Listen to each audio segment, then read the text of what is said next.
no siendo más, le doy entonces la bienvenida a Mónica Lorena Orozco, quien el día de hoy nos va a contar sobre un tema bastante interesante, como es la cultura de integridad y el control para la prevención del soborno y la corrupción. Mónica actualmente se desempeña como directora del programa de prevención del soborno y anticorrupción para HSBC en Latinoamérica y tiene gran experiencia en diferentes disciplinas y en la implementación de políticas de integridad en diferentes instituciones. Mónica, bienvenida y muchas gracias por estar hoy aquí con nosotros. Hola, ¿qué tal? Pues muchas gracias por la invitación, me siento muy honrada con esta distinción. Y bueno, pues empecemos a hablar precisamente de lo que es la anticorrupción y cómo ha evolucionado este tema. Bueno, sé que hemos estado hablando toda la mañana de diversos riesgos, de diversos temas, pero bueno, este es muy particular y tiene una taxonomía de riesgo un tanto distinta a otras del crimen financiero, ¿no? A las cuales estamos un poquito más acostumbrados. Dentro de lo que son los paraguas del crimen financiero, ¿no? Y esto lo hago un poquito más a manera introductoria para quienes no están tan familiarizados porque probablemente no estén laborando en la industria del sector o en la industria financiera o el sector financiero en bancos, casas de bolsa, etcétera, etcétera. Pero bueno, lo que nosotros conocemos como crimen financiero, digamos que son 5 grandes riesgos, ¿no? Uno de ellos es el lavado de dinero, la evasión fiscal, las sanciones, ¿no? Todo este tema que ahorita está muy en boga por toda la situación en Ucrania y Rusia, ¿no? Los embargos, te pongo sanciones económicas, todo este rollo. El fraude, ¿no? Que obviamente en las instituciones financieras es muy común, pero obviamente el fraude se da en casi prácticamente todo tipo de industria y la corrupción, ¿no? Entonces, dentro del ámbito de esto, la realidad es que hay unas cuya taxonomía de riesgo está muy enfocado a que los controles y todo lo que hagamos como empresas se enfoquen a la figura del cliente, ¿no? Como sería las sanciones, el lavado de dinero, o un tercero, ¿no? Hacia afuera. Por ejemplo, el fraude, la evasión fiscal también pueden ser proveedores, ¿no? O estos asociados, third parties específicos, no nada más clientes, quienes pudieran cometer el ilícito. Pero cuando hablamos de soborno y corrupción, este es un tema bien interesante. ¿Por qué?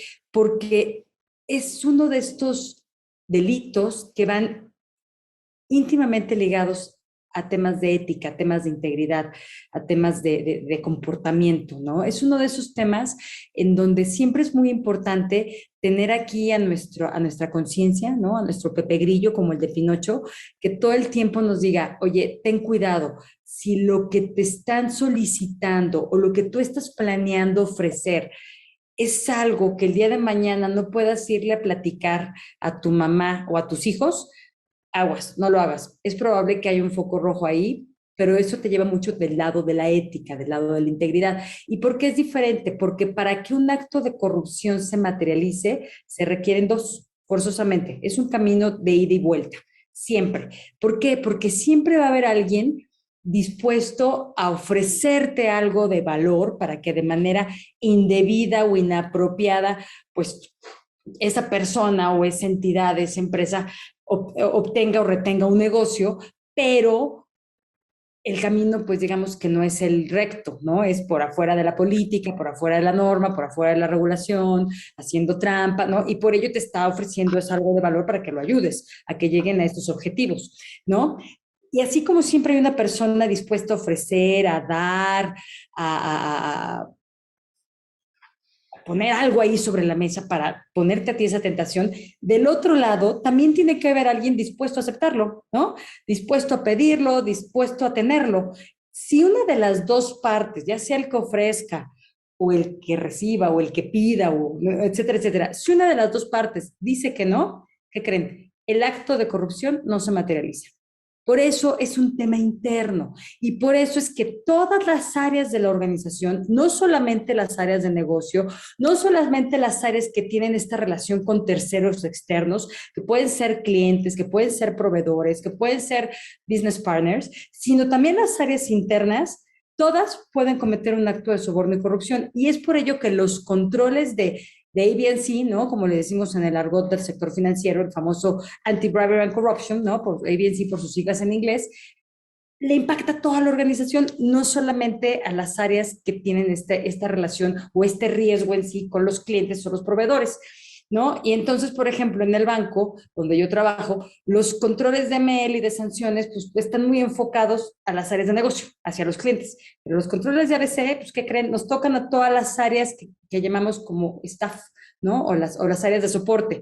Y entonces un área legal, un área de finanzas, un área de compras, un área de compliance, un área de mercadotecnia, un área de recursos humanos, todas las áreas tienen que tener los controles de prevención de soborno y corrupción. Entonces, desde la taxonomía de riesgo, como es un camino de ida y vuelta, realmente el control que vamos a ejercer, la forma en que lo vamos a monitorear, va a cuidar la franquicia, a cuidar que nosotros como entidad no cometamos el ilícito y no permitamos que esos externos que nos quieren poner la tentación de te doy esto, te mando de viaje, te doy un regalo, para cerrar los negocios de esta manera inapropiada, se materialice, ¿no? Entonces, es mucho, mucho, mucho, mucho este tema de dar eh, sensibilización, ¿no? Como lo que estamos haciendo hoy día con ustedes. Este awareness, esta sensibilidad del riesgo para que todos sepamos en el día a día de nuestra función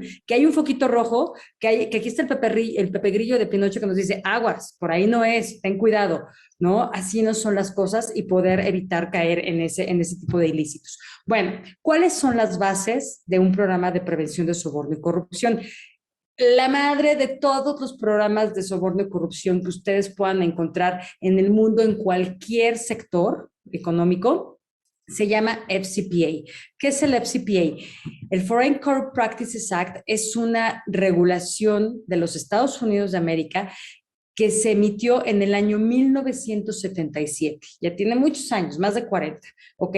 Aunque en realidad yo les puedo decir que ha sido los últimos 15 años cuando más empezó a poner en boga este tema y más a partir del 2006, 2007 que se desató el escándalo maravilloso del Lavallato que nos ha dejado unas grandes lecciones en el mundo, fue cuando más empezamos a ver que en términos de procuración de justicia, de investigaciones y de resultados y de las exigencias de estas entidades que hacen este tipo de investigaciones como el Departamento de Justicia de los Estados Unidos y la Security Exchange Commission, empezó a haber pues mayor interés y empezaron a llegar unas multas bien interesantes al respecto del tema. Pero bueno, ahorita entramos en materia de eso.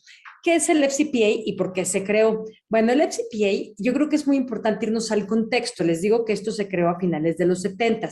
Si nosotros analizamos el ámbito mundial que había en la posguerra, después de la Segunda Guerra Mundial, que no estaba la Guerra Fría, que pues ahorita con todo el tema de Rusia no es tan diferente a lo que estamos viviendo hoy día, ¿no? La historia se repite lamentablemente, pero ¿qué era lo que había? Había mucha tensión en el mundo, había crisis económicas y había guerras y guerrillas en diversos países del mundo, por todos los continentes. Y entonces habíamos pasado por Vietnam, por Corea y todas estas situaciones muy complejas de guerra. Había una muy pujante industria armamentista y militarizada de parte de los Estados Unidos, en donde ellos salían a todo el mundo a vender armas, entonces iban a Sudamérica y estaban las dictaduras en Chile, en Argentina y en otros lados, y íbamos a Centroamérica y estaban, ¿no?, las guerrillas en Nicaragua y en El Salvador, y íbamos a África y había movimientos allá y en Asia. El caso es que había un movedero de dinero y negocios en torno a esta industria militarizada impresionante. Pero ¿qué era lo que sucedía? Cuando estas empresas estadounidenses llegaban a hacer negocios adentro de Estados Unidos para vender armas y vender municiones y uniformes y tanques y estas cosas, obviamente estaban las reglas muy claras para hacer negocios con los oficiales del gobierno americanos, ¿no? Con los famosos US Government Officers.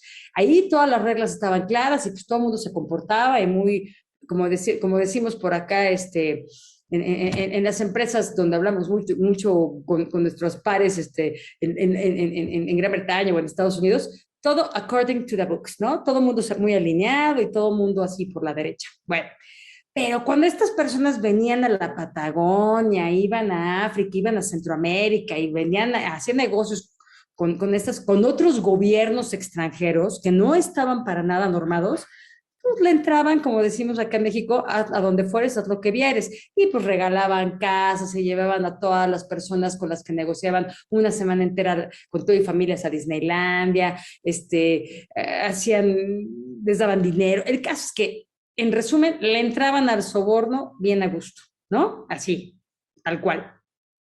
Obviamente esto empezó a generar una serie de problemas de índole reputacional, ¿no? Y empezó a levantar muchas alarmas en la Casa Blanca y entonces se crea este acto, ¿no? ¿Qué es lo que te dice el FCPA? El FCPA lo vamos a dividir en dos. Y me voy a tomar un poquito de tiempo aquí porque si ustedes entienden realmente de qué trata el FCPA y estos dos pilares que les voy a platicar, ya entendieron cualquier programa de prevención de soborno y corrupción en el mundo, ¿ok? Ahí les va. El FCPA lo que nos dice es, a ver, sabemos que en el ámbito de los negocios y en el ámbito del día a día de la interacción existe este networking y existe esta necesidad de hacer intercambios, de tener comidas, de tener seminarios, de tener eventos, ¿no? Y además de todo, pues a ver, seamos honestos, nadie va a desaparecer de la faz de la tierra, ni la Navidad, ni el Año Nuevo Chino, ni el Hanukkah, ni ninguna cosa de esas. Va a haber intercambio de regalos, va a haber fiestas de fin de año, etcétera, etcétera, etcétera. Pero tenemos que cuidar que cada vez que hagamos este networking, estas interacciones, este relacionamiento con otros externos, clientes, proveedores, contactos del gobierno, etcétera, etcétera, tengamos mucho cuidado de respetar tres principios básicos. Uno, oye, todo lo que hagamos jamás debe de hacerse con la intención de entrada de sobornar o corromper. La intención que tú debes de tener atrás nunca debe ser para indebidamente obtener o retener negocio, ¿no? Tiene que hacerse con una justificación de negocio, un business rational, que digas, oye, tenemos una relación aquí, por eso vamos a hacer un networking. ¿Qué significa eso? Que tú tienes que tener cuidado que si tú haces un evento de patrocinio, por ejemplo, ¿no? Tu empresa patrocina un evento deportivo, algo muy importante. Oye, si en ese momento estás cerrando un negocio muy grande, muy fuerte, algo diferente a lo que haces todos los días, ¿no? O sea, un negocio importante, pues quizá no es el mejor año para invitarlo a tu evento de patrocinio, ¿no? Entonces ese año no lo invitas a otros clientes, pero ese año puede ser un conflicto de interés. Entonces cuidas eso. Segundo principio, la proporcionalidad. Oye, pues es que pues, es bien importante cuidar que a la persona que tú invites, lo que tú le vayas a dar de valor, pues no vaya a ser como un tema que se vea ostentoso, muy caro, excesivo, lujoso. ¿Por qué? Porque pudiera malinterpretarse como que es un soborno. ¿A qué me refiero? Por ejemplo, si tú tienes que hacer un viaje de negocios y vas a viajar con gente de la alta dirección, ¿no? Los C-levels, el CEO, el CFO, el COO, etcétera, etcétera. Pues son directores de alto nivel que dices, oye, pues todas las políticas corporativas de viaje te dicen que después de vuelos de 5 horas de viaje, tantas millas, la mayoría de las políticas de las empresas te permiten que de subdirección o dirección para arriba viajen en business, ¿no? Pero de gerencia para abajo, pues tienen que viajar en coach. Entonces, si tú vas con los C-levels y tú les pagas un boleto de avión para algo de trabajo, en business está bien, pero si en cambio tú vas con los gerentes y se te ocurre pagarles un boleto en business, no está bien porque ni su política corporativa se los permitiría y sería un boleto demasiado caro que no va acorde a su ingreso y entonces se podría ver como un soborno. Entonces, la proporcionalidad es muy importante cuidarla, ¿no? Y el tercer principio, bueno, era el business, la justificación del negocio, la proporcionalidad, la transparencia. Te dicen, oye, todo lo que hagas, todo lo que digas, si tú ya me estás dando esta justificación, me estás diciendo que no hay conflicto de interés, que no hay condicionamiento, ¿no? El famoso quid pro quo que utilizan mucho los abogados que se dedican a estos temas.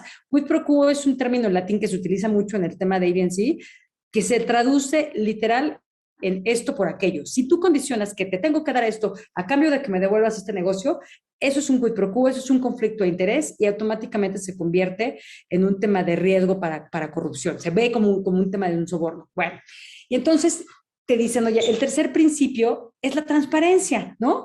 Todo lo que tú dices que haces, tienes que ser capaz de poderlo documentar, de poderlo transparentar. Si tú dices que no hay conflicto, que no hay quid pro quo, que cuidaste la proporcionalidad, que hay una justificación de negocio, todo tiene que estar bien documentado, todo pasó por un foro, todo pasó por un proceso, todo lo tienes en un sistema, todo lo escalaste dependiendo del nivel de riesgo, al nivel de jerarquía o de seniority que corresponde, lo puedes hacer. Entonces, si tú cuidaste eso, justificación de negocio, proporcionalidad y transparencia, ya le hiciste, estás del otro lado. Todo eso es el primer principio del FCPA, ¿ok? Segundo principio, segundo gran pilar, perdón, el primer pilar. Segundo gran pilar, todo lo que les acabo de platicar se resume en una sola cosa. A los gringos les encanta esto. Books and records, ¿ok? Libros contables, señores. Toda auditoría que les vayan a hacer interna o externa de un tema de corrupción empieza en la parte final del proceso, en la Z, ¿no? Tú tienes un proceso de la A a la Z. ¿Qué es eso? Tus finanzas, tus estados de resultados. ¿Qué es lo que estás registrando en tus libros? ¿Dónde metiste tus gastos? ¿Dónde pediste tus reembolsos? ¿No? Si tú eres un área comercial y tienes presupuesto para hacer una comida, un evento con clientes, tú vas a ir al final del proceso y vas a pedir un reembolso o vas a justificar tus gastos. Bueno, si tú aquí en tus libros, en tu Books and Records, estás poniendo que tu comida fue con 5 oficiales de gobierno, ¿ok? Pues eso tiene que ser lo que registraste acá, lo que registraste en tu sistema de regalos y entretenimiento de negocio. Pero si en cambio tú acá registraste y pediste reembolso de 5 oficiales de gobierno y aquí dijiste que ibas nada más con uno, estás en un problema. Las cosas no te están, en la conciliación no va a cuadrar y te van a cuestionar por qué ocultaste que estuviste dando algo de valor a más de un oficial de gobierno, ¿ok? Entonces, todas las auditorías, todas las revisiones, todos los problemas que les pudieran detectar en sus empresas van a empezar, pues, obviamente, en sus estados de resultados y en lo que están reportando. Entonces, por eso es tan importante esa transparencia y uno de los controles más importantes que hay en los temas de soborno y corrupción es la conciliación, ¿no? Hay las empresas que tienen un sistema, un programa de prevención de soborno y corrupción, tienen sistemas, ¿no? Donde registras todo esto que les acabo de platicar de los otros 3 principios. ¿Quién me aprobó? ¿A dónde fui? ¿Qué justificación de negocio le puse? ¿Cuánto me gasté? ¿Era una hora de gobierno? Etc, etc, etc. ¿Ya? Lo tienes en tu sistema. Bueno, tú tienes que hacer como un negocio una conciliación de este sistema, de lo que estás registrando y aprobando ahí, contra lo que estás pidiendo aquí de reembolsos, de gastos. Entonces, cuando tú juntas las dos cosas y te hace match, puedes dormir tranquilo. Lo que estás diciendo que haces y lo estás documentando es lo que es. Pero si acá te falla y no hay conciliación y no cuadra algo, estás en un problema, ¿ok? Entonces, de eso trata básicamente el FCPA y de eso trata básicamente los programas de prevención de soborno y corrupción, ¿ok? Eh, ¿Qué otra cosita tenemos en esa lámina? Perdón, es que está muy chiquitito, no lo alcanzo a ver ahí. Bueno, creo que ya dije todo lo de esa lámina. La siguiente, por favor. Ok, ¿a qué nos lleva esto? Bueno, les decía que esta regulación es del año 1977. Algo sucedió en el mundo que durante muchos años, pues como que no había muchos temas y no había mucha información o no se escuchaba mucho en los medios, en estos casos públicos, ¿no? De qué era lo que estaba sucediendo en torno al FCPA y a su aplicación y lo que estaban haciendo las empresas. Yo creo que los primeros casos donde empezamos a escuchar sanciones de parte del Departamento de Justicia de los Estados Unidos a algunas empresas, ha de haber sido, híjole, prácticamente en los 90s, o sea, pasaron muchos años, ¿no? Y más, yo creo que en la primera, segunda década, en la primera década de este siglo, en el 2000. Durante muchísimos años, la única regulación que existió en el mundo fue el FCPA. No fue hasta el año 2010, prácticamente 30 años después, cuando la Gran Bretaña emitió el famosísimo UK Bribery Act, ¿no? El UK Bribery Act no es otra cosa más que el FCPA con una cosa extra. Los británicos y los estadounidenses pues, son muy similares en forma de hacer negocios, en cultura de gobierno, ¿no? O sea, se llevan muy bien en muchos temas. Son socios en muchos temas, en otras sí tienen sus diferencias, pero al final, digamos que coinciden. Cuando los británicos revisan el FCPA, Entonces es como si le hubieran dicho a los estadounidenses, mira, me encanta tu regulación, tienes razón, es importante saber cómo vamos a normar el comportamiento de nuestras empresas cuando salen y tienen que hacer, ahora sí que negocios en otros países, ¿no? Donde a lo mejor las reglas no son tan claras, donde hay mayor riesgo de corrupción, donde los gobiernos se conducen de manera diferente. El único detalle de Estados Unidos que yo le veo es que los temas de soborno y corrupción no solamente se dan cuando tú haces negocio entre particulares y gobierno, porque el FCPA estaba muy enfocado a los negocios de las empresas estadounidenses con otros gobiernos extranjeros, ¿no? Entonces los británicos dicen, mira, un tema de soborno y corrupción puede pasar entre particulares y particulares. Hay muchos temas en las áreas de compras, hay muchos temas en licitaciones que no necesariamente son con gobierno, ¿no? Entonces les dicen, mira, yo voy a crear esta regulación en el 2010, ¿no? En donde hay una disculpa, por favor, es que tengo aquí al lado el jardinero, disculpe. Yo voy a crear esta regulación y lo único que le voy a poner como agregado es que todo lo que tú ya dijiste, yo estoy de acuerdo con eso, me encanta, voto a favor, pero estas normas y estas reglas y estos controles aplican también cuando hacemos negocios entre particulares y particulares, porque ahí también puede haber temas de soborno y corrupción, también puede haber regalos, entretenimiento de negocios, ventajas de cualquier índole, ¿no? Entonces, pues órale, va. Y entonces, en ese momento, como que algo sucedió en el mundo y empezamos a tener un poquito más de revisiones y auditorías. En aquella época, les estoy hablando de pues, la primera década, digo, los noventas, a finales de los 90 salió el caso Siemens, ¿no? Que fue muy nombrado. Esta industria, esta tecnología alemana, pues la sancionaron porque incluso tenían ellos, y lo permitía la ley en aquel entonces, tenían una partida en sus estados financieros, allá en su casa matriz en Alemania, imagínense, aparte es una empresa alemana, donde se guardaba el presupuesto para pagar sobornos a gobiernos extranjeros. Porque sabían que si venían a hacer negocios a América Latina o a África o a algunas regiones de Asia, pues iban a requerir darle sobornos a ciertos gobiernos para avanzar. Y se permitía por la ley, ¿eh? Imagínense cómo han cambiado las cosas. Bueno, ese caso pues fue muy escandaloso, fue de los primeros, pero todo lo que empezó a pasar después del UK Robbery Act, después del 2010, pues era que revisaban a las empresas y lo que hacía el Departamento de Justicia era que le decía a las empresas, oye, ¿sabes qué? Pues es que no tienes un área de compliance, no tienes una regulación para los temas de anticorrupción. Entonces, te falta poner una política, un oficial de cumplimiento, dar capacitación, tener auditorías, tener todo documentado, todo lo que tenemos en un programa de compliance hoy día, ¿no? Y entonces, las multas ascendían en aquella época como eran de un promedio de entre 1 millón y 1,5 millones de dólares, en serio, sin mentirles. Si ustedes ven el cuadrito que tienen en la pantalla, estamos hablando de las multas más caras de la historia, ¿ok?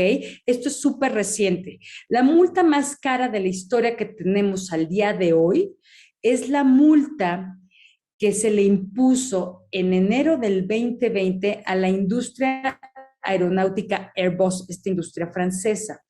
Y estamos hablando de 4 billones de dólares, ¿ok? 4 billones de dólares, señores. Entonces, bueno, fue un escandalazo, pero obviamente esta no cuenta dentro, digamos, de los registros del Departamento de Justicia como la multa más cara que ha impuesto el Departamento de Justicia, porque esta sanción fue una investigación conjunta y se repartió de manera conjunta entre el gobierno británico, el gobierno estadounidense y el gobierno francés. ¿Ok? Pero bueno, esa es una super sanción. La que hasta ahorita tiene registrada el gobierno de los Estados Unidos como la multa más cara, ¿no? Es esta multa del año pasado, octubre del 2021, o 20, ay, sí es 2021. Mm, mm, mm, mm. Sí, perdón, es que está bien chiquitito aquí, no alcanzo a ver bien, pero bueno, esta multa de Goldman Sachs ascendió a 3,7 billones de dólares, un poquito menos que la de Airbus, pero esta sí fue prácticamente completa para el Departamento de Justicia, por eso para el gobierno americano este ha sido como que el récord de todas las sanciones. Si ustedes ven estas multas, por ejemplo, les digo que de las primeras carísimas, ¿no? Que fueron se impusieron en 2011, 2012, todas las que tienen que ver con el abayato. Petrobras, Odebrecht, ahí empezábamos ya con las sanciones de 1 millón un billón de dólares, 2 billones de dólares, 2.7 billones de dólares, y entonces empezó a hacerse un tema, pues hasta muy rentable para el Departamento de Justicia, ¿no? Eh, no sé si ustedes recuerdan que hace algunos años HSBC estuvo involucrado en un escándalo muy fuerte por temas de lavado de dinero aquí en México. HSBC como corporación a nivel mundial le pagó y se hizo se firmó con el Departamento de Justicia un famoso DPA, un Deferred Prosecution Agreement, que fue un plan para remediar toda esta situación y un plan a 4 años. Se firmó todo este tema y la multa que pagó HSBC fue de 1.7 billones de dólares por un tema de lavado de dinero, que fue escandalosísimo. Imagínense, no puedes ni comparar eso con los 4 billones de Airbus o los 3.7 billones de Goldman Sachs. O sea, es una exageración lo que están costando ahora los temas de corrupción a las empresas. Y otra cosa importante que notar es que hoy día el récord de las multas más costosas del mundo los trae los temas de FCPA o de anticorrupción. Ninguna sanción, ni de lavado de dinero, ni de evasión fiscal, ni de fraude comercial, ni de sanciones, ha sido tan costosa como una multa de corrupción. ¿A qué nos lleva esto? Que todos estos temas están en boga, están de moda y han evolucionado mucho. Pero si ustedes ven las fechas, ¿no? Que en las que se han impuesto estas sanciones, estamos hablando de que esto evolucionó de una manera abismal los últimos 5 o 6 años. Les digo que después del Lavallato, ¿no? Ha sido una evolución impresionante. Hoy día tenemos alrededor de 124 países con regulaciones internas de anticorrupción. En América Latina tenemos regulaciones anticorrupción en México, en Argentina, en Perú, en Costa Rica. No recuerdo ahorita algún otro, pero tenemos ya en varios países. Y en el 2010 solamente teníamos en 2, en Estados Unidos y en Gran Bretaña, ¿no? Entonces, esto ha sido una evolución muy importante, que lo único que nos dice es, oye, pues tengamos cuidado, es un tema al cual le tenemos que poner atención. Las regulaciones de anticorrupción, a diferencia de las regulaciones de lavado de dinero, es que están todavía muy enfocadas a los oficiales de gobierno, a cuáles son las responsabilidades y derechos y las cosas que deben de hacer las entidades de gobierno y los oficiales de gobierno. Y no dictan todavía en la mayoría de los países del mundo como reglas muy claras, reportes a la autoridad y cosas que nosotros como empresas, como sector privado, tendríamos que estar haciendo. Y yo creo que este es pues todavía un gap, ¿no? Todavía un área de oportunidad importante que tienen que ir ajustando las regulaciones, porque, por ejemplo, si ustedes ven las regulaciones de prevención del lavado de dinero en el mundo, bueno, son completísimas y ya las empresas todas sabemos perfectamente bien qué tenemos que hacer, qué reportes entregar a la autoridad, cómo compartir información entre entidades del mismo sector, qué certificaciones hacer, cómo prepararnos, pero con un tema de anticorrupción todavía está muy en pañales. Todavía la verdad es que nosotros nos guiamos mucho, las pocas empresas que tenemos programas específicos de anticorrupción, estamos muy basados obviamente en el FCPA y el UK Bribery Act y obviamente en las mejores prácticas internacionales. Es muy, muy complejo y todavía escasea mucho ver una regulación local que realmente cubra la parte de todo ese ámbito completo, sector público y privado, ¿no? Pero bueno, vamos a hablar muy rápido de algunos conceptos claves. Siguiente lámina, por favor. La verdad es que ya les he ido platicando un poquito de esto, pero bueno, es importante entender que, por ejemplo, cuando nosotros hablamos de soborno y corrupción, el tema no se limita al dinero, no se limita a dar un soborno, a dar un pago o el famosísimo pago de facilitación, ¿no? Como le decimos acá en México, la mordida, o en Argentina la coima, ¿no? No, o sea, un tema de soborno y corrupción abarca todo, el famoso anything of value, algo de valor, y puede ir desde obviamente los viajes, las invitaciones a los eventos, a los conciertos, al partido de fútbol, y vámonos al Mundial y a la Champions League y ese tipo de cosas, ¿no? Que antes se usaban muchísimo. Cada día es más complejo aprobar, tanto aceptar como dar ese tipo de cosas, pues por todo lo que les he platicado, ¿no? Antes, si ustedes se acuerdan, por ejemplo, en el sector farmacéutico era súper común que de pronto pues se llevaban a convenciones y a grupos enteros de médicos a Las Vegas y hacían convenciones carísimas. Ahorita eso ya está muy normado y es muy complejo, ¿no? Porque todo eso, pues de algún modo u otro, si no lo puedes transparentar, no lo puedes justificar, no puedes demostrar que cumples con todos los principios, pues se vuelve un tema de riesgo para que te digan que eso es soborno, ¿no? Entonces, tienes que tener mucho cuidado.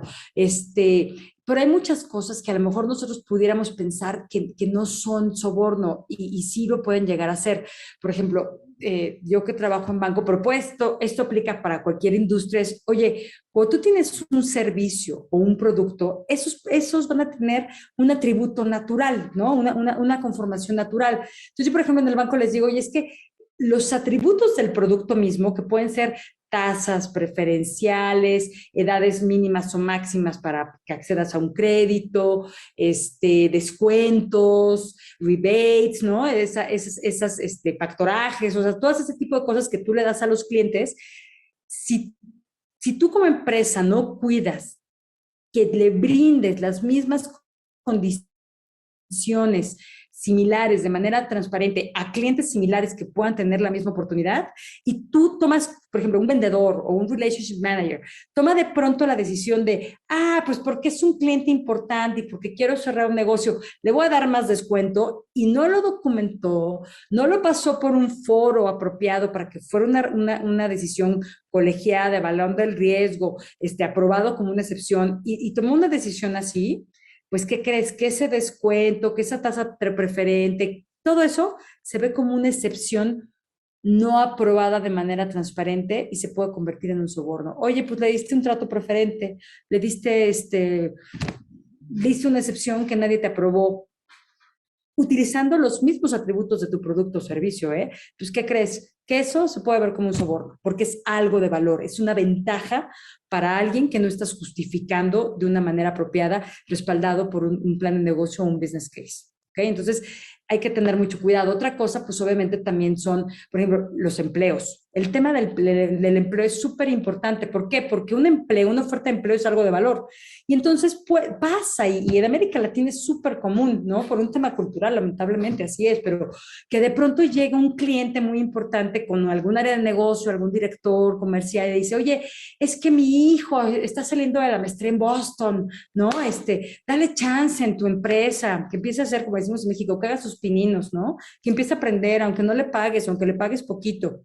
Pues, ¿qué crees? Que si a ese chico o a esa chica se le contrata sin haber pasado por un proceso transparente de recursos humanos y la empresa no es capaz de demostrar que tiene siempre para cada posición al mejor candidato que compitió, que fue una publicación abierta de la posición, así sean las prácticas profesionales, las pasantías o los trabajitos estos de trabajo social que te firman en las empresas, aunque no te paguen, ¿no?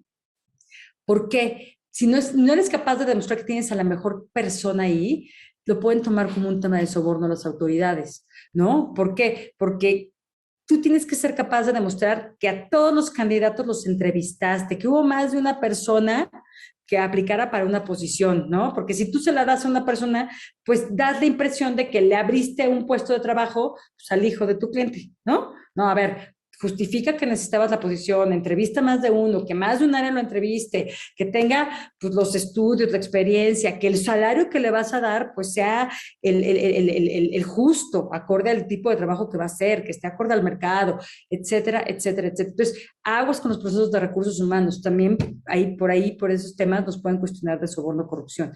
Entonces, el anything of value es cualquier cosa. Oye, pues te voy a ayudar con tal y mira, mi esposo es rector de tal universidad. Si tú me ayudas a cerrar este negocio, te consigo una beca para tu hijo. Tráfico de influencias, sacas una ventaja personal. Todo ese tipo de cosas pueden verse como soborno de corrupción. Siguiente, por favor. Otro de los conceptos,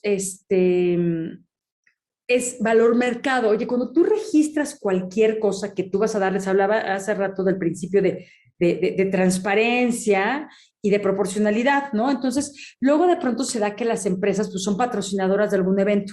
Y entonces, para ese evento, ese concierto, ese partido de fútbol, ese partido de tenis, lo que quieran, pues tienen boletos de cortesía, el famoso courtesy ticket, ¿no? Y entonces, cuando se lo mandan a los clientes, pues dicen, pues valor cero, este es un boleto de cortesía, ¿no? Soy patrocinador, courtesy ticket. No, no, no, no, no. A ver, cuando tú evalúas temas de corrupción, siempre tienes que tener esa empatía de ponerte en los pies, en los zapatos de la persona a la cual estás beneficiando, ¿no? Entonces, tú tienes que decir, a ver, si yo no le doy a este cliente estos boletos para este evento, mi cliente tendría que ir a la taquilla del evento a comprarlos o a Ticketmaster en internet o a cualquier otro lado. ¿cuánto le costarían? Ese es el valor y mi cliente tendría que pagar $50, $100 por boleto, lo que quieras, ¿no?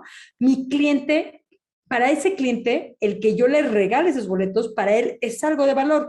Para mí a lo mejor no me cuesta nada porque tengo 2,000 boletos gratis que me dieron por ser patrocinador, cuando ya me costaron algo, ¿no? El patrocinio, pero bueno, para mí X.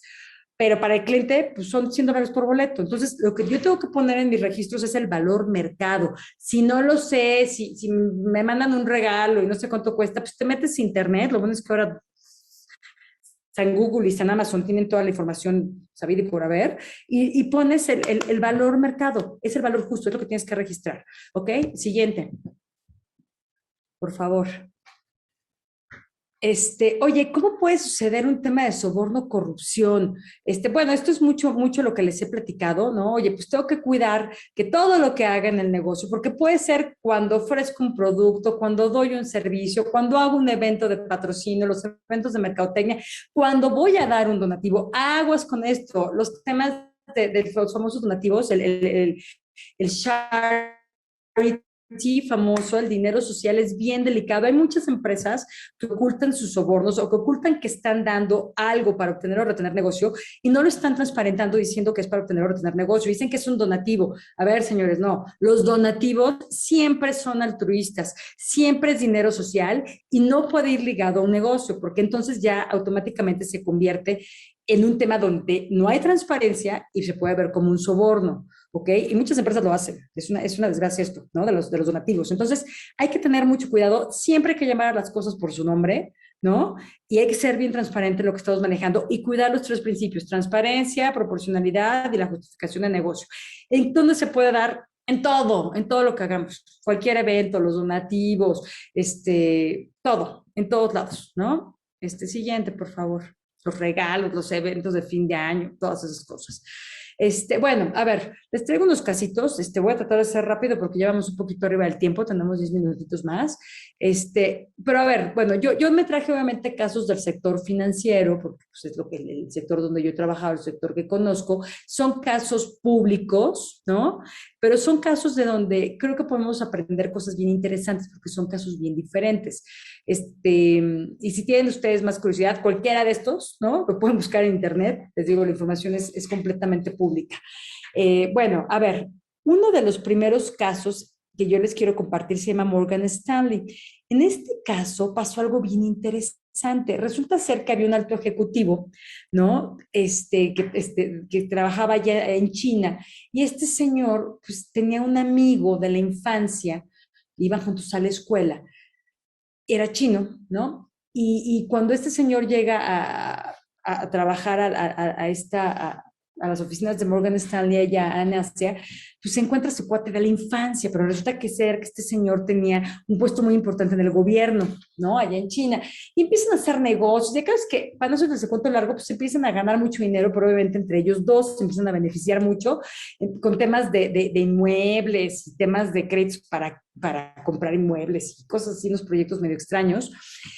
Y entonces, por un proceso de las líneas de ética, ¿no? Las líneas de denuncia, un whistleblower, pues alguien de la empresa denuncia que este señor pues estaba haciendo como que unos negocios muy raros, como que su comportamiento como empleado era extraño, nunca se iba de vacaciones, nunca dejaba que nadie viera su información, no tenía backups, que era una persona que además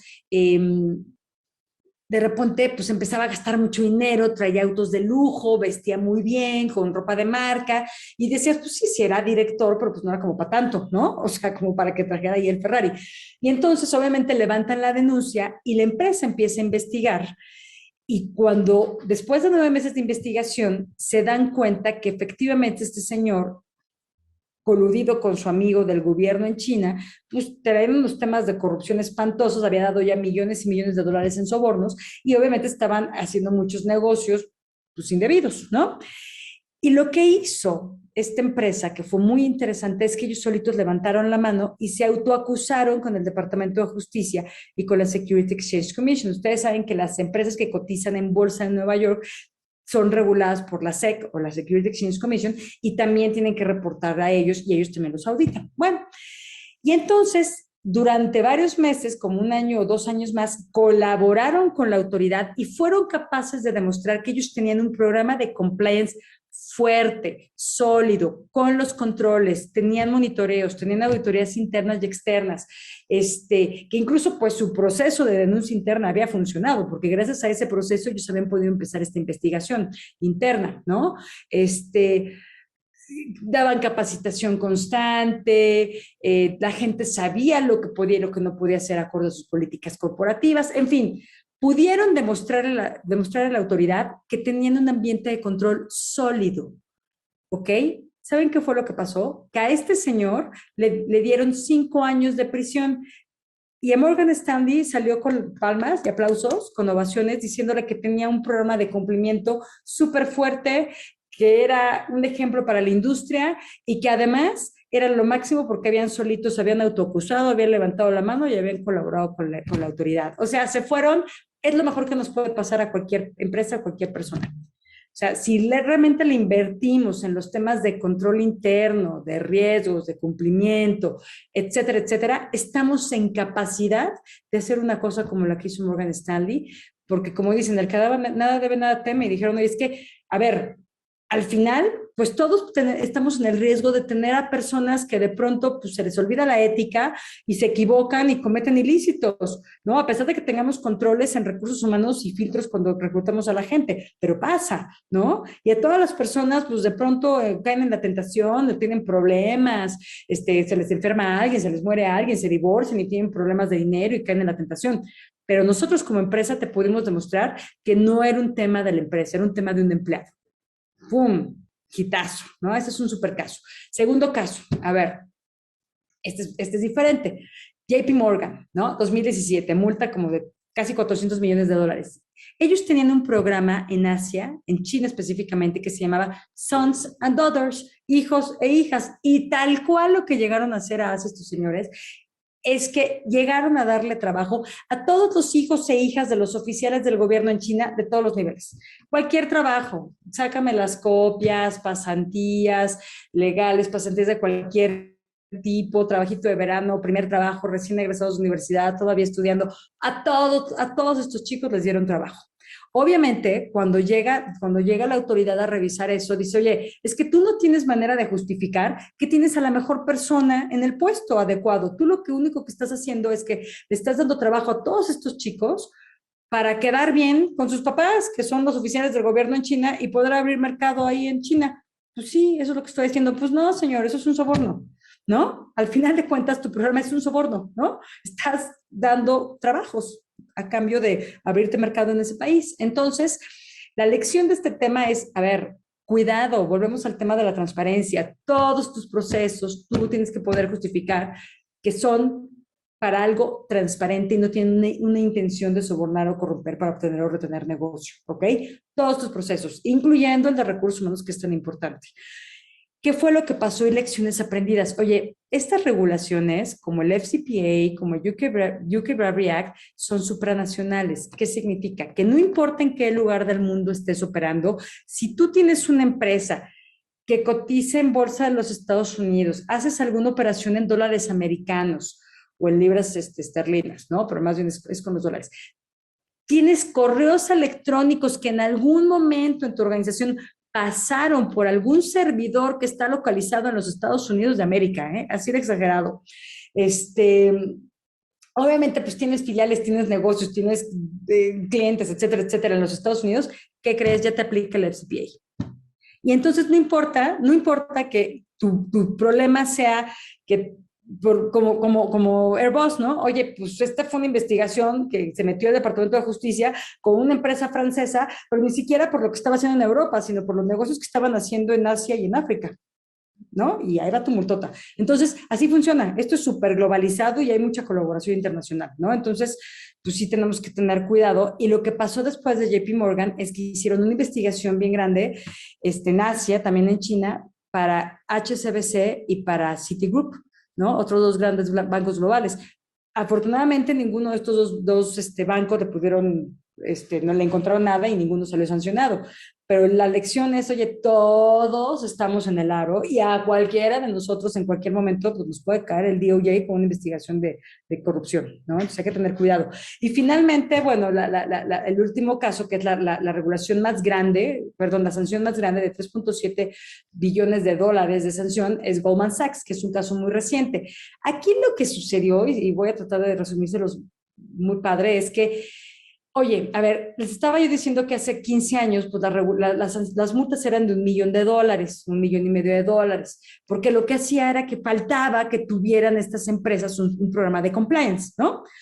Ahora todos lo tienen. Y entonces, ¿qué fue lo que dijeron las autoridades al revisar Goldman Sachs? Este caso de Goldman Sachs, de nueva cuenta, gastaron como $1,5 billones en sobornos. Estaban sobornando a oficiales de gobierno en Abu Dhabi, ¿no? Y también en Singapur.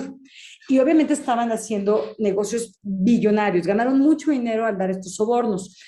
Pero lo que encontraron es, oye, es una empresa que tiene un programa de ABNC bastante firme, tiene su oficial de cumplimiento, tiene sus métricas, las monitorea, tiene sus controles, los presenta constantemente de manera mensual en sus foros con todos los ejecutivos de alto nivel, dan capacitación, tienen un equipo muy sólido, tienen todo, ¿no?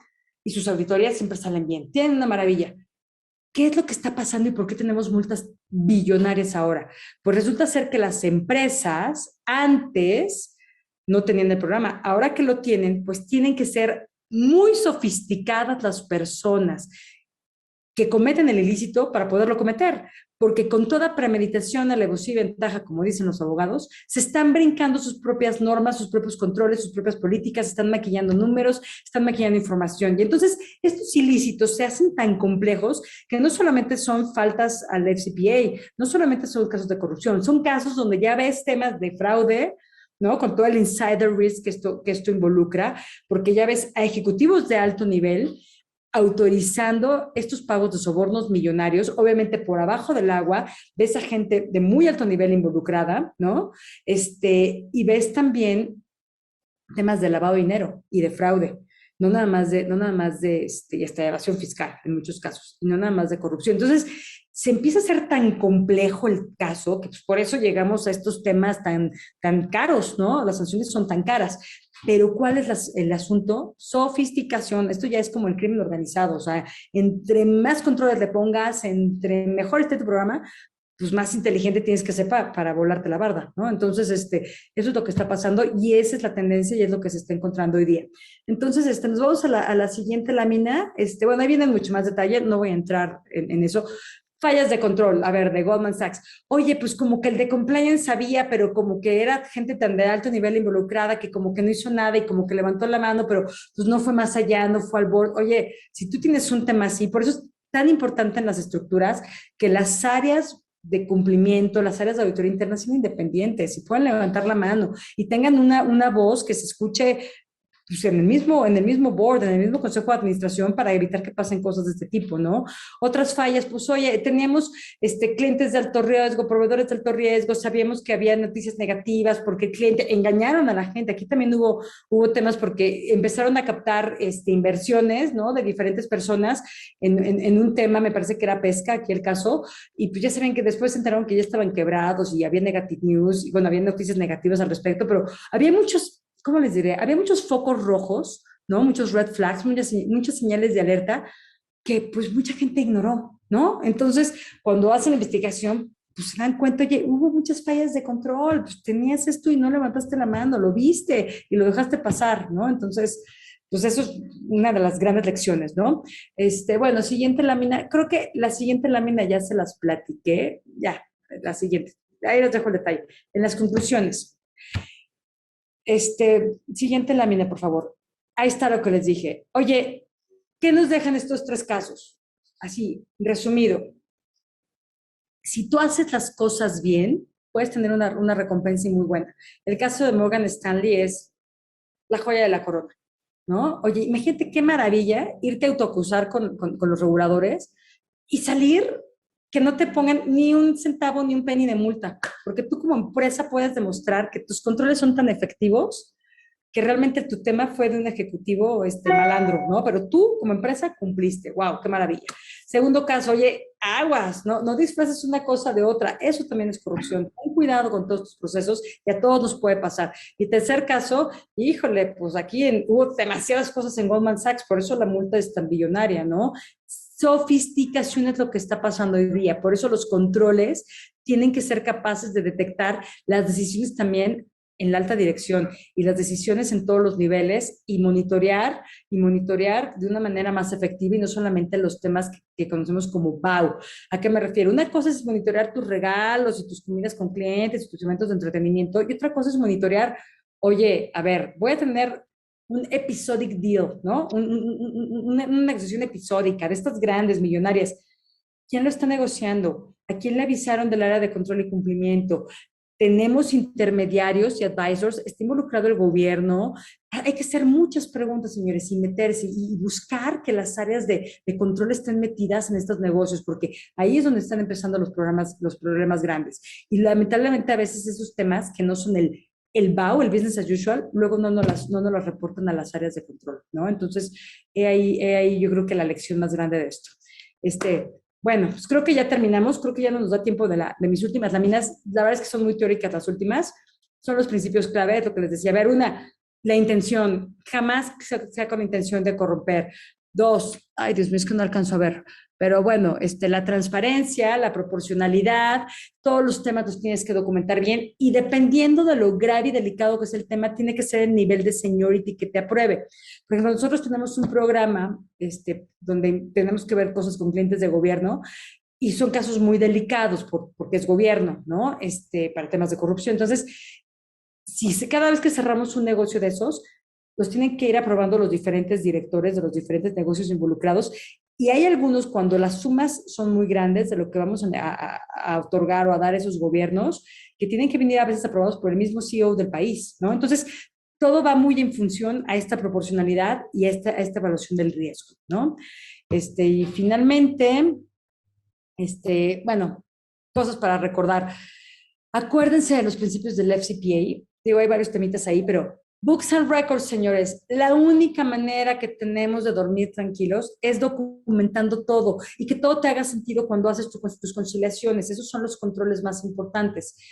La única manera que tú vas a estar tranquilo es que si a ti llegan y te auditan, tú puedas tener todo documentado en blanco y negro, puedas tener las evidencias.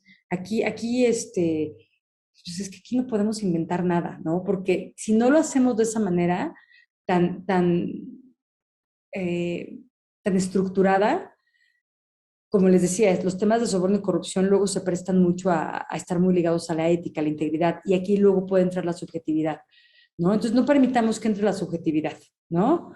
Nada de que, ay, pues es que para mí no era corrupción, porque pues aquí son usos y costumbres, y es la tradición, y aquí siempre hemos dado estos regalos. No. A ver, ¿se justifica, no se justifica? ¿Te lo aprobaron, no te lo aprobaron? ¿Dónde está? Punto, ¿no? Entonces, yo creo que eso es lo más importante para irnos tranquilos, ¿no? Y obviamente, bueno, pues las empresas que tengan sus programas y sus áreas de anticorrupción o de compliance, pues siempre tener ahí a la persona que, en estos casos, ¿no? Yo siempre digo, pues más vale preguntar, dos cabezas siempre piensan mejor que uno, ¿no?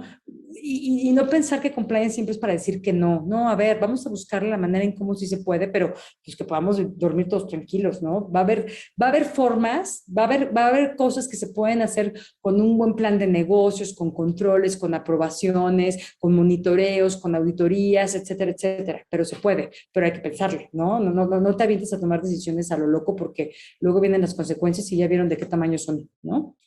Pero bueno, creo que eso es todo por mí. No sé si tengan alguna pregunta. Mónica, muchas gracias por la plática y la presentación de verdad que nos acabas de dar sobre la importancia de lo que es la cultura de la integridad en las organizaciones. La presentación de estos 3 casos emblemáticos que nos acabas de hacer, de soborno, corrupción, las lecciones aprendidas que esto nos deja para las empresas, ¿no? Moni, no sé si tengamos preguntas. Claro que sí, Luis Enrique. Mónica, muchísimas gracias por tu exposición. Bueno, y por acá algunas de las preguntas que nos han dejado los asistentes. Por aquí, Miguel, él nos pregunta, pues él nos dice que un cliente me ponga como condición que haga algo que no está en el contrato y esto lo ponga como condición, para que reciba un integrable puede considerarse como corrupción. Sí, sí, todo lo que hagas tiene que venir en contrato. O si no, aprobado como una excepción en un foro colegiado. No, no te metas en broncas, Miguel, de aprobar tus cosas así solito. Porque Ok, al final eso es un quid pro quo, te está condicionando algo. Es un quid pro quo, clarísimo. ok, perfecto.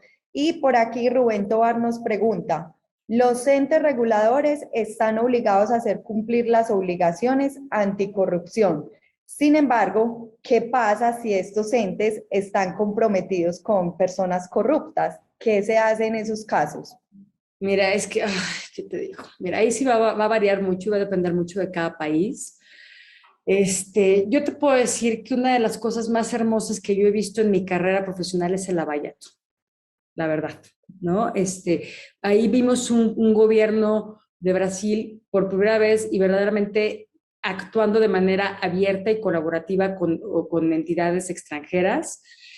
Sí vimos incluso oficiales de gobierno yéndose a la cárcel, ¿no? Incluyendo un expresidente, que ya salió, ese es otro tema, ¿no? Pero bueno, en su momento fue así como, wow, ¿no? ¿Qué es lo que pasa cuando están involucrados? Se supone que las regulaciones, por ejemplo, en México, el Sistema Nacional Anticorrupción te dicta que existe una auditoría superior de la Federación, ¿no? Para que pueda precisamente hacer una revisión, una investigación a detalle de personas y entidades, ¿no? Municipios, estados, secretarías, etcétera, etcétera, que puedan estar involucradas en temas de corrupción. Entonces, se supone que lo idóneo sería que nosotros por medio de la Fiscalía Anticorrupción pudiéramos denunciar, ¿no? Para que se abra una investigación por medio de la Auditoría Superior y luego ya entraría la Fiscalía si tienen ciertas evidencias y se concrete un caso. Lamentablemente, en América Latina, yo solamente he visto avances importantes, te digo, en Brasil, en Guatemala. Guatemala es un gran ejemplo donde también vimos en prisión y en un caso fiscalía contra exfuncionarios importantes como un expresidente y un exvicepresidente, ¿no? Argentina tuvo su propio Lavallato hace algunos años, antes de la administración actual, ¿no? Por todo el tema de cuadernos, el famoso notebook. Nada más que en lugar de energéticos como en Brasil, que era Lavallato, sector petrolero, en Argentina fue sector de obra pública, de construcción. Pero ¿qué fue lo que pasó? Que de repente cambian los gobiernos y, por ejemplo, en Argentina, tanta gente que le habían ya congelado cuentas, que habían mandado incluso exoficiales de gobierno y empresarios a la cárcel. De pronto cambió la administración, regresaron los Fernández, que eran muy allegados a los Kirchner, que eran los de antes, y ahora resulta que todo eso no fue cierto y todos son inocentes, ¿no? La verdad es que eso es mi punto de vista personal. Es bien complejo todavía. Cuando tenemos gobiernos que no son tan abiertos, tan transparentes y entonces abres una investigación y no avanza el tema y te quedas como medias. En México yo no he visto un solo oficial de gobierno importante, relevante, que termina en prisión por un tema de corrupción. Terminan por otros temas, pero no por corrupción. Hay mucha impunidad, lamentablemente. Entonces, ay, ¿qué puedes hacer? Pues lo que te dicta la ley local y pues en teoría buscar las instancias, pero híjole, la verdad es que tenemos todavía un gran camino que recorrer ahí, sobre todo en América Latina, tristemente, ¿no? Mónica, yo tengo una pregunta que nos hacen también aquí, Ciro Alfredo. La relación de la PCF con Sarbanes-Oxley. Mira, yo creo que va muy en función precisamente a los temas de documentar y de transparencia, ¿no? Porque si tú recuerdas, Sarbanes-Oxley pues, salió por todos estos escándalos también de los 90 del Enron y Wellcome y todo esto donde la gente pues vivíamos con espejitos, ¿no? Que dices, ah, la empresa es un hitazo, ¿no? Que pudiera ser como es lo que está pasando ahorita con las fintech y los bitcoins, esas cosas que dices, pues no sé si me voy a hacer millonario mañana, ¿no? O sea, todos son espejitos. Y entonces lo que pasó con mucha gente que perdió millones y millones y millones de dólares en aquella época era que, pues es que a veces lo que sustenta, lo que respalda, pues era como ficción, ¿no? No era tan real o no era real, ¿no? No era transparente. Entonces yo creo que de algún modo u otro el principio de transparencia, de documentar, de exigirte que lo que tus libros digan sea lo que es y hacer conciliación y hacer auditorías del tema, pues yo creo que va muy de la mano el SOX con el FCPA, ¿no? Aunque aquí pues el tema es un poquito diferente porque aquí te hablan mucho, o sea, el SOX es específicamente de estados financieros y todo, pum, transparenta, ¿no? Y el FCPA sí va muy, liga eso a tu día a día de lo que estás dando y recibiendo de valor, ¿no? Y que lo puedas justificar y, ¿no? Este tema de la interacción en el work, y pues ya le metemos la parte romántica de la integridad y la ética y otros asuntos, ¿no? Te digo que está la Navidad, la Hanukkah y el Año Nuevo entran porque son épocas muy complejas porque te sube tu indicador de regalos y fiestas muy cañón en esas épocas, ¿no? O sea, pero sí, todo tiene que ver con el tema de transparéntame tus números, los números no mienten, ¿no? O sea, los números en teoría no deben de mentir. Muchísimas gracias, Mónica, de nuevo por todos estos conocimientos compartidos. La verdad, qué interesante tema tan apasionante y tan relevante para las organizaciones de toda Latinoamérica, porque esto es un hecho que llegó para quedarse y va muy de la mano con ISO 37001, ¿no? Entonces, muchísimas gracias de verdad, por honrarnos con tu presencia y tu participación en este evento de Piranha Summit 2022. Moni, no sé si quieras agregar algo. No, pues nada, agradecerles a todos. La verdad es que yo feliz de compartir un cachito de lo que hacemos todos los días, de lo que hemos aprendido con los años. A mí, ¿qué les puedo decir? Me encanta el tema, me apasiona mucho y creo que todavía hay muchísimas cosas que hacer y yo creo que quienes tenemos la oportunidad de estar inmersos en los temas pues, de control, de cumplimiento, de buscar siempre lo mejor, creo que todos aportamos día a día con un granito de arena para buscar tener una empresa mejor, una ciudad mejor, un país mejor y, pues, ¿por qué no una América Latina mejor, no? Creo que en América Latina somos gente en general muy trabajadora, gente muy inteligente y lamentablemente a veces tenemos mala fama por malos gobiernos que nos han tocado, pero creo que mucho está en nosotros como empresas, como ciudadanos, pues ir cambiando eso, ¿no? Si nosotros exigimos que las cosas se hagan de manera clara, transparente, y no nos dejamos llevar por los juegos de antes, porque así es la costumbre y la tradición, pues creo que vamos dejando algo mejor para nuestros hijos y nuestros nietos, y creo que eso es algo que pues que nos llena de satisfacción a algunos, ¿no? Muchísimas gracias, Moni, de verdad, y pues pasemos antes a nuestro último invitado. Tenemos un video en lo que hacemos ahorita el switcheo de invitados. Muchísimas gracias y continuamos. Gracias, linda tarde. Bye. ¿Deseas gestionar los riesgos de lavado de activos de una manera simple? Entonces Pirani es la herramienta perfecta para ti. Con nuestra solución podrás crear, identificar y dar seguimiento a procesos, riesgos, controles y planes de acción. También tendrás riesgos asociados y factores de riesgos. Podrás asociarlos a clientes, usuarios, jurisdicciones, canales de distribución, productos y crear los factores que consideres necesarios. Podrás tener reportes personalizados con un par de clics, listos para descargar en el formato que desees. Prueba por 30 días la herramienta soñada de las unidades de riesgo de lavado de activos. ¿Qué esperas? Escoge el mejor plan para tu negocio con el software más fácil de usar del mercado. Con Pirani, protege lo que más importa.